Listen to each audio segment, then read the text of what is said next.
আজকে এমন তিনটি রাশির গোপন স্বভাব বলবো, যা তারা নিজেদের জীবনের সবচেয়ে কাছের মানুষের কাছ থেকেও কিন্তু লুকিয়ে রাখে।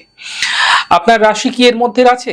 শেষ পর্যন্ত অবশ্যই দেখবেন। দেখুন, প্রথম যে রাশি সম্পর্কে বলবো সেটা হচ্ছে বৃশ্চিক রাশি। দেখুন, এই বৃশ্চিক রাশি মানুষ যতই বলুক আপনাকে সম্পূর্ণ বিশ্বাস করে, মুখে যতই এরা বলুক না কেন, এদের মনের ভিতর কিন্তু সবসময় একটা গোয়েন্দা ডায়েরি কিন্তু খোলা থাকে।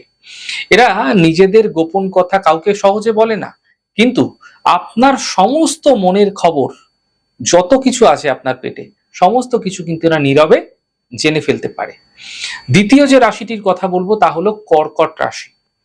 বাইরে থেকে এদের যতই হাসি খুশি নরম স্বভাবের মনে হোক না কেন, এরা অতীতের ছোট ছোট বিষয়গুলিতে কষ্ট, অভিমান বছরের পর বছর ধরে কিন্তু মনের মধ্যে এগুলো জমিয়ে রাখে।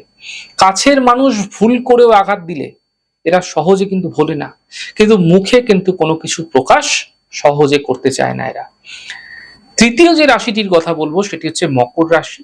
এরা নিজেদের দুর্বলতা বা মানসিকতা, মানসিক যে কষ্ট, সেটা কখনো কারোর কাছে, কোনো মানুষের সামনে প্রকাশ করতে চায় না।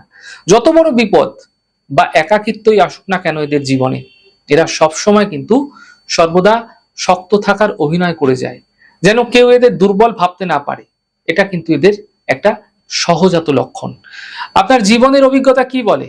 কথাগুলোর সঙ্গে কতটা আপনি মিল পেলেন? আপনার বা আপনার প্রিয়জনের রাশি কোনটা? কমেন্টে অবশ্যই কিন্তু লিখে জানান।